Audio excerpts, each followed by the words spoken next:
네, 안녕하세요 여러분들. 역사는 현대사. 예스. 네. 네, 이제 현대사. 현대사 들어왔습니다. 금방 되죠 여러분들. 네, 이제 현대사 3강만 공부하시면 끝. 완강. 여러분 인생을 살면서 이 완강의 경험을 한번 가져보는 거, 요거 아주 기분 좋아요. 네, 사실은 완강할 수 있는 기회가 많지 않아요. 해봤어? 별로 없잖아. 근데 한국사만큼은 한번 좀 짧은 기간 동안에 달려서 뭐 완강을 해보면 기분 참 좋습니다. 별 채우기 하시면서 여러분들이 그 감 잡으면서 계속 이동하시면 되니까 한번 좀 달려봅시다. 이제 얼마 안 남았어요. 깃발 딱 꽂으면 되는 겁니다. 그 현대사 지금부터 시작!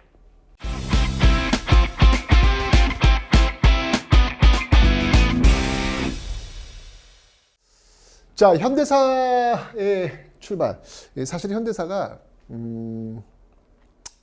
광복부터 출발하잖아요. 되게 좋아야 되는데 이 광복이라고 하는 게 분단하고 같이 와요. 이게 우리 역사가 요게 좀 많이 아파요. 광복이 분단과 함께 온다라고 하는 이 사실, 참 많이 아픈 이런 부분입니다. 자, 이유가 있어요. 이유가. 자, 그 이유를 한번 보도록 할게요. 일단 이 광복 직전에 일제의 패망이 눈에 보이기 시작합니다. 그러니까 이제 일본이 망했을 때 이제 그 이후에 전후 처리를 어떻게 할 것이냐에 대해서 논의를 하죠. 카이로에서 이제 그 당시 열강들이 모여가지고 회의를 합니다. 이집트 카이로에 모여서. 근데 그때 이제 우리나라 독립이 약속이 돼요. 사실 여러분들 이게 너무 독립이 약속된다라고 하는 게 너무 당연한 거라고 생각하시면 안 돼요. 왜냐면 제가 앞강에 설명드렸지만 서구 열강에게 이 땅 한반도는 그렇게 큰 의미가 있는 지역이 아니었어요. 그러니까 관심이 별로 없단 말이에요. 없음에도 불구하고 카이로 회담에서 콕 찍어가지고 이 우리나라를 한국을 독립시키겠다라고 하는 이 문구가 들어갔다는 거는요. 이 카이로 회담이 얼마나 역사적으로 중요한 회담인데요. 거기에 우리나라만 콕 독립을 약속한다라고 들어가는 건 이거는 어마어마한 일입니다. 근데 그럴 수 있었던 배경이 뭐다? 우리가 싸웠기 때문에 그런 거예요. 싸우지 않으면 제가 이야기했잖아요. 일본 패망, 그래. 일본 패망 이후에 일본은 모든 권리를 내려놓는다. 근데 일본의 권리 속에서 이 한반도가 그냥 패키지로 그냥 묶어 들어갈 수도 있어요. 그냥 우리는 일본 땅으로 그냥 인식할 수 있다는 얘기예요. 그런데 카이로 회담에서 한국을 독립시킨다. 이게 내용이 들어간 것이죠. 자, 그리고 이제 얄타 회담에서는요, 소련이 참전하기로 또 약속을 합니다. 2차 세계대전에 참전을 해서 특히 일본과 맞서 싸우기로 약속을 하게 됩니다. 자, 그리고 이제 국내에서도요, 조선 건국 동맹이라는 게 만들어져요. 그래서 여운형에 의해서 만들어졌는데 일제패망이 이제 눈앞에 다가오니까 이제 일본이 망했을 때 어떻게 할 것이냐에 대한 논의가 이어지겠죠. 그리고 우리가 잘 알고 있는 대한민국 임시정부, 지금은 충칭이 있습니다. 그죠? 이런 어떤 그 정부들이 지금 있었다라는 거예요. 자, 광복이 되자 우리나라에 지금 이 소련군과 미군이 들어옵니다. 북에는 소련군과 이 남쪽에는 미군이 38도선을 경계로 해가지고 들어와요. 그러니까 38도선 경계로 했던 것도 그 배경이 뭐였냐면 소련이 참전하기로 했잖아요. 그죠? 그 소련이 막 밀고 내려오는 거야. 막 쭉쭉 밀고 내려오는 거야. 너무 빨리 내려오는 거야. 이렇게나 빨리. 그러니까 사실은 미국의 입장에서는 소련이 참전해가지고 일본 관동군, 이 만주 지역에 있는 그 일본 군하고 격렬하게 싸우면서 소련이 굉장히 좀 힘이 좀 탕진되도록 그런 어떤 그림을 그리고 있었거든요. 근데 이게 웬걸? 저항이 없어. 일본 저항이. 막 내려오는 거예요. 이러다가 그냥 한반도가 통째로 그냥 손으로 넘어갈 수 있겠다라는 판단이 들어서 미국이 급하게 제안을 해요. 한 30여 분 만에 결정이 됩니다. 남북 분할도선, 38도선. 쭉 그냥 줄을 하나 그어버린 거예요. 그래서 여기까지만, 38도선 여기까지만 소련 내려와라. 라고 이야기를 한 것이죠. 이게 지금까지 연결되고 있지 않습니까, 여러분들? 그 순간 그냥 줄로 그냥 쭉 그었던 그 선이, 물론 지금 이제 휴전선은 약간 변형은 있었지만, 어쨌든 그 분단의 본질이 지금까지 이어지고 있다. 라고 하는 사실이 너무 아파요. 자, 어쨌건 간에 이 소련과 미국은요, 어떤 형태로 들어왔냐면 점령군의 형태로 들어옵니다. 점령군의 형태. 당연하죠. 왜냐면 일본이 급작스럽게 패망을 했기 때문에 여러분 대한민국 임시정부 산하부대가 뭐예요? 한국광복군이잖아요. 한국광복군이잖아요. 기억나시죠, 여러분들? 이 한국광복군이 우리나라에 들어왔어야지.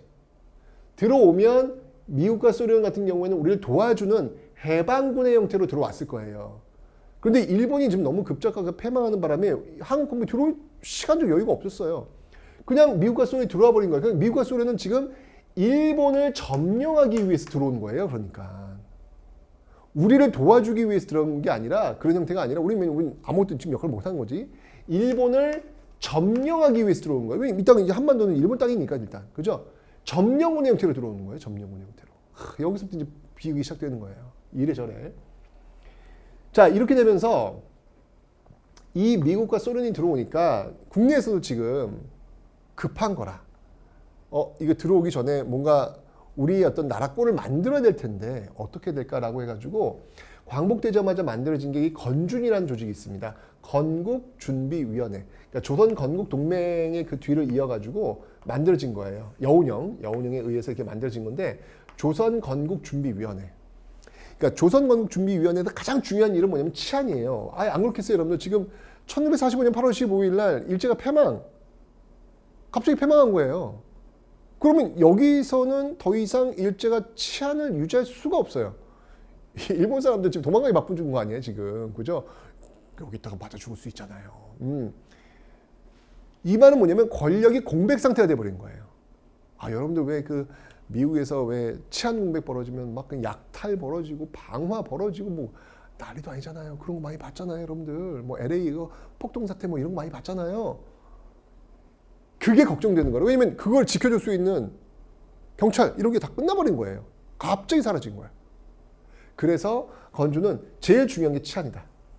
그래서 이 건국준비위원회가 만들어졌고 치안 요 형태는 좌우합작 형태로 이제 만들어진 것이죠. 그래서 건국준비위원회가 만들어졌고 건국준비위원회에서 아예 나라를 선포해 버려요. 조선인민공화국을 만듭니다. 조선인민공화국을 만들어요. 그리고 그 인민위원회라는 것을 만들게 되는 것이죠. 지방 그 자치적으로 움직일 수 있는 인민위원회를 지방 곳곳에 지금 만들고 있습니다. 조선인민공화국이 만들어졌고 인민위원회가 지방 질서를 지금 장악하고 있는 어떤 그런 모습들 보여주고 있는 거예요. 이제 문제는 뭐냐면 미국이 점령군 형태로 들어왔잖아요. 소련도 마찬가지고요. 그죠? 그들이 바로 이 조선인민공화국 인민위원회 인정하지 않아요. What are you doing now? Who are you? 너희들 뭐야? 아니 우리가 지금 여기 지금 점령군 들어왔는데 너희들은 뭐니? 라고 인정을 하지 않는 거예요. 이게 이유가 뭐냐면 우리가 태극기를 우리 힘으로 꽂았어야 되는데 그걸 못한 거라. 못하니까 결국은 점령군의 형태로 들어온 이들이 이 질서를 좌지우지할 수밖에 없는 형태가 된 것이죠. 더 나아가서 일제강점기 3.1운동의 결과 만들었던 대한민국 임시정부조차도 인정하지 않아요. 그래서 백범 김구은 선생 같은 경우 임시정부 주석이지 않습니까? 광복됐는데 돌아와야 되는데 돌아오지 못하는 거예요. 왜? 임시정부 주석 김구로는 들어올 수 없다는 거예요. 왜냐하면 임시정부를 인정하지 않으니까 미국이. 그럼 어떻게 들어와야 되냐? 그냥 개인적으로 들어오래요. 그냥 개인 김구로 들어오라는 거예요. 너무 이게 아픈 상황이 벌어진 거예요. 우리가 할 수 있는 게 아무것도 없는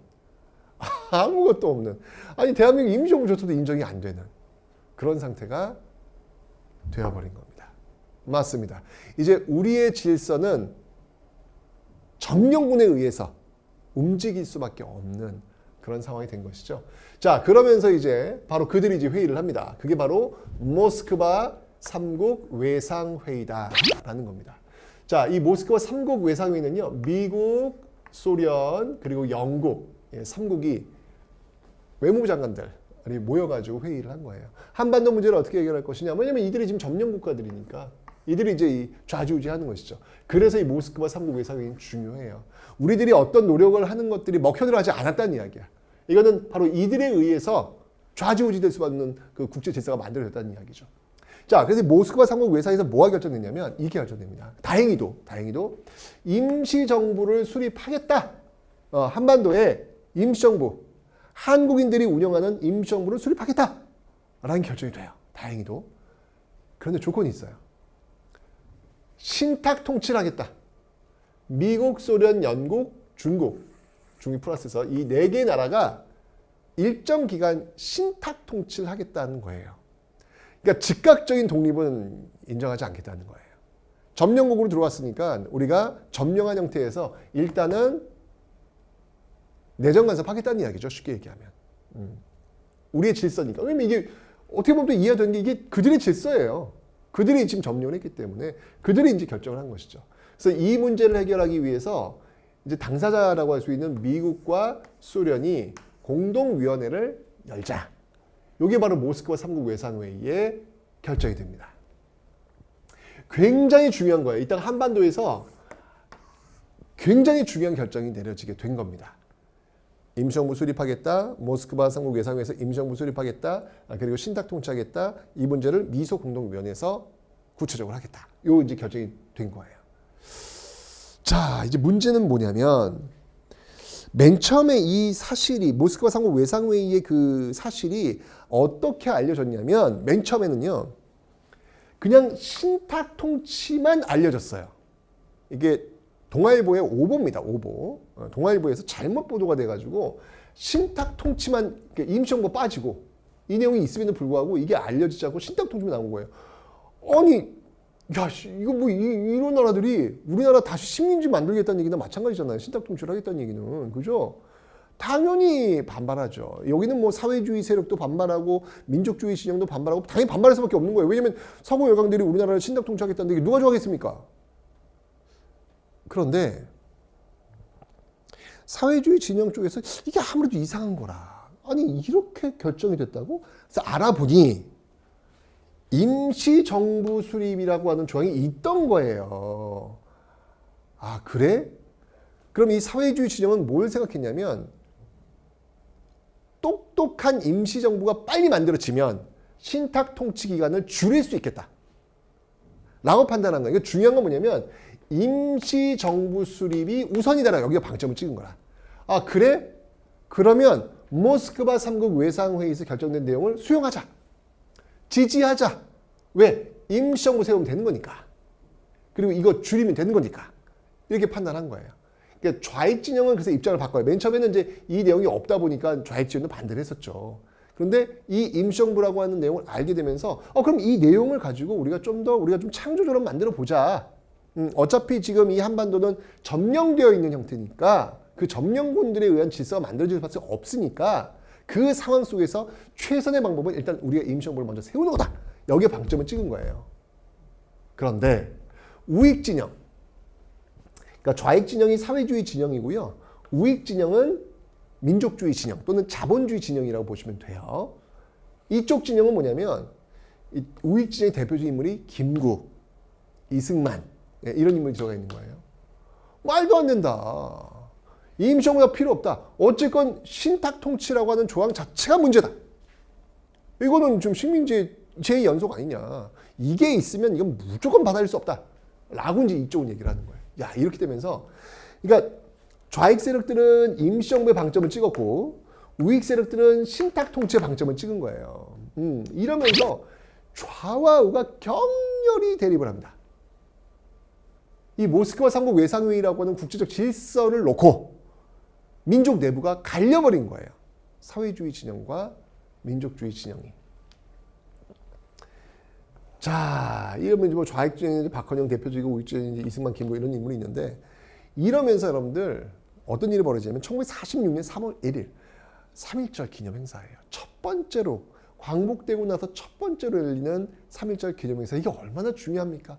1919년 3.1운동 이후에 1920년 3월 1일 되면 가슴속에 그 태극기 품고 다시 한번 대한민국 만세를 외쳤던 그 기억을 21년, 22년, 23년, 24년 계속 있었을 거 아니에요.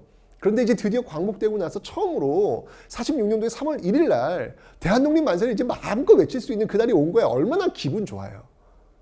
그런데 이 좌와 우의 대립이 워낙 심하다 보니 좌익 진영 따로 3.1절 기념행사를 갖고 우익 진영 따로 기념행사를 갖고 끝나고 나서 서로 만나가지고 충돌까지 벌어집니다. 여러분들 현대사에서 우리가 이제 놓치지 말아야 할 게 뭐냐면 꼭 배워야 되는 거예요. 역사는 단순히 사실들을 암기하려고 하는 게 아니에요. 배우려고 하는 거예요. 자, 이 과정 속에서 여러분들 사람보다 이념이 앞서게 됩니다. 사람보다 이념이 앞서게 됩니다. 사람보다 이념이 앞서게 되면서 사람에 대한 미움과 증오가 증폭돼요. 나랑 이념이 다르면 너는 죽어도 돼. 라고 하는 이 어마어마한 무시무시한 생각에 싹이 트기 시작하는 거예요. 이념을 위해서 사람을 죽일 수 있고 이념을 위해서 사람을 도구화시킬 수 있다라고 하는 생각들이 팽배해지게 되는 거예요. 결국 여러분 이게 어떻게 되는 거냐면 전쟁으로 연결되는 거예요. 6.25 전쟁이 이런 배경 속에서 나오게 되는 겁니다. 그러니까 정말 여러분들 이 세상은요 다 서로 생각이 달라요.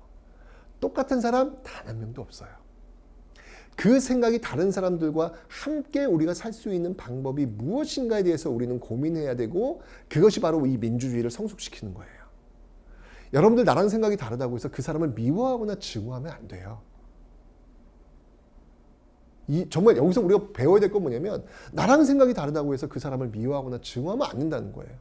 사람인데 나랑 생각이 다르다고 해서 그 사람을 도구화시키거나 그 사람을 죽일 수 있다라고 하는 이 무시무시한 생각을 갖는다는 거는요.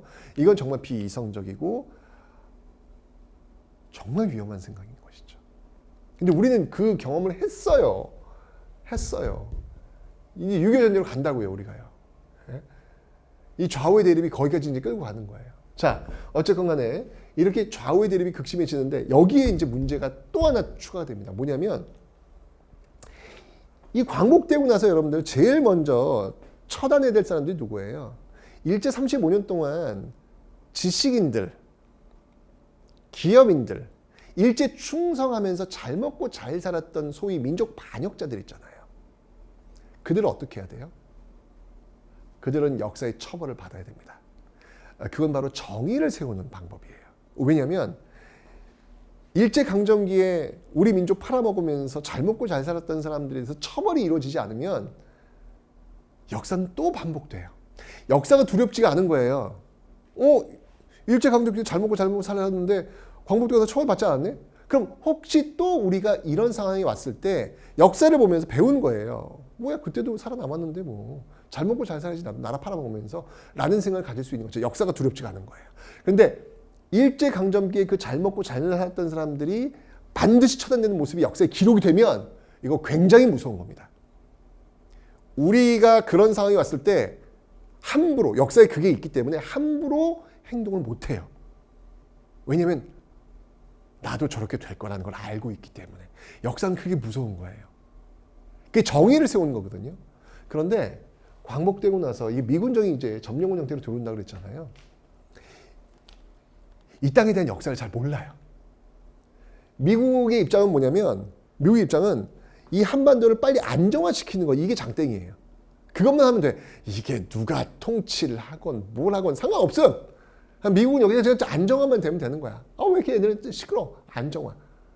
그 안정화를 시킬 수 있는 방법은 일제강점기의 관리들을 그대로 앉히는 거예요.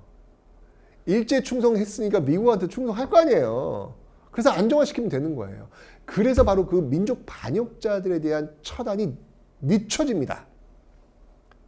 게다가 이렇게 좌우의 어떤 그 대립이 벌어지는 과정 속에서 사실 이 민족 반역자들은 지금 쫄아 있어요, 지금요. 안 그렇겠습니까? 야, 나 죽었구나, 이거. 큰일 나다. 그럴 거 아니에요. 그런데 그때 좌우의 대립을 보면서 이 우익 진영으로 그 민족 반역자들이 슬며시 들어가 버려요. 슬며시 들어가서 뭘로 변신하냐면 반공주의자들로 변신합니다. 구국에 소련 공산주의자들을 몰아내는 일을 내가 하겠다. 민족 반역자들이 이렇게 스며들어오면서 반공주의자들로 다시 변신을 하는 이런 모습이 벌어지게 되는 거예요. 와, 역시 변신의 귀재들입니다. 그죠? 자, 이런 어떤 그 과정들 속에서 이 모스크바 3국 외상회의에서 여러분들 왜 미소 공동위원회 열려가지고 이 문제를 좀 구체적으로 해결한다라고 이야기했잖아요. 그죠? 그래서 1차 미소 공동위원회가 열려요. 이 1차 미소 공동위원회 열리는데 46년도에 미국과 소련이 마주 앉아가지고 회의를 진행하는데 이게 논쟁이 붙어요.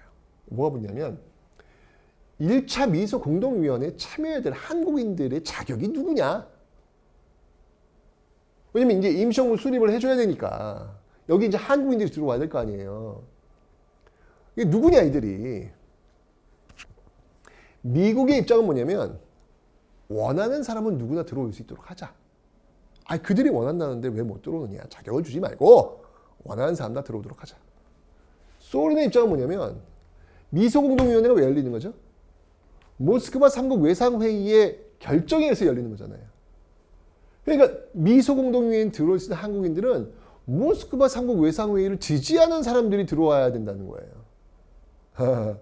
계산이 보이죠 여러분들?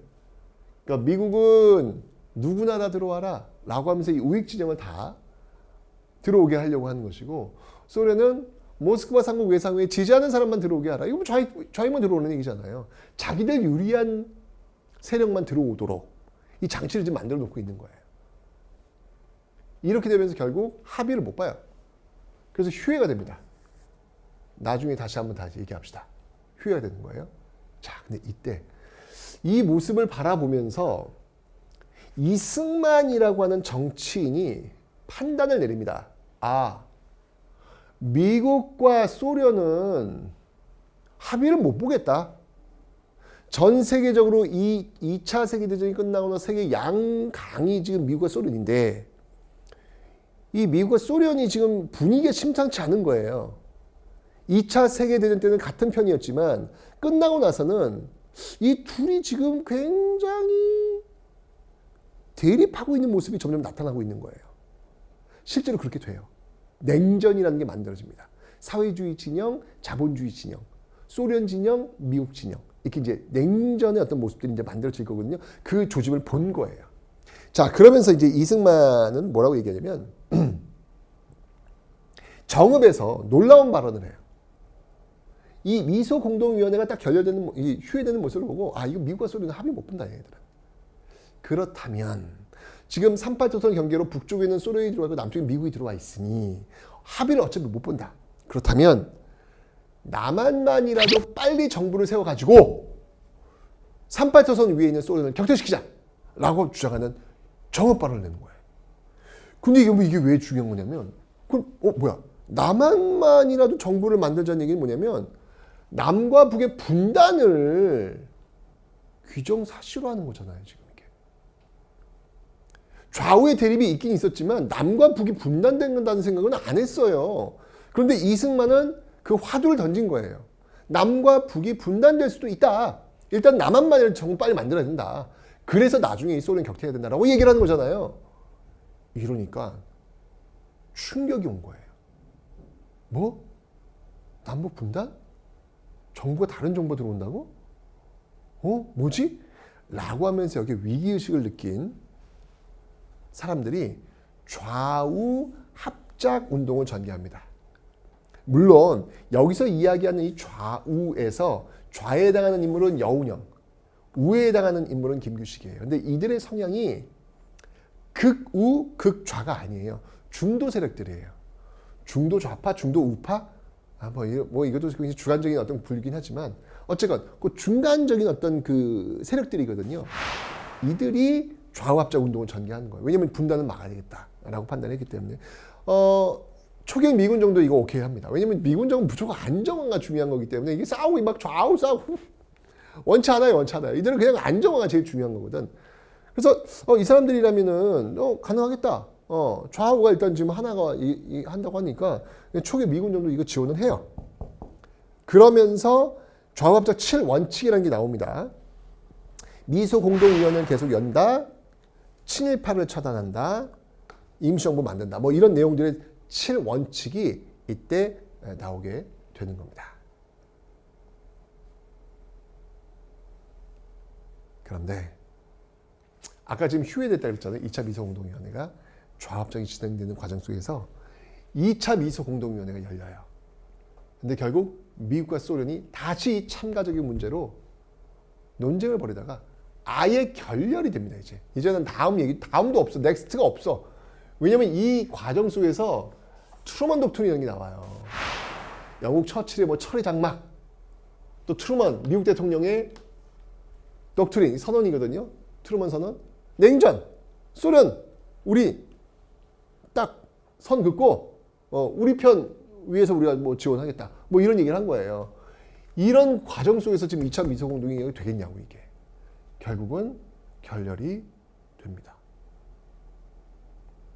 자, 야 이게 지금 한반도 문제가 이 모스크바 삼국 외상회의에서 파생되어가지고 미소공동위원회가 열렸는데 이게 지금 결렬된 거예요. 굉장히 중요한 흐름이 지금 결렬돼 버린 거예요. 이제 이 한반도의 문제가 어떻게 해결될 것이냐. 미국이 그래서 이 문제를 여기서 이제 해결하지 않고 어디로 넘겨버리냐면 유엔으로 넘겨버려요. 이 문제를.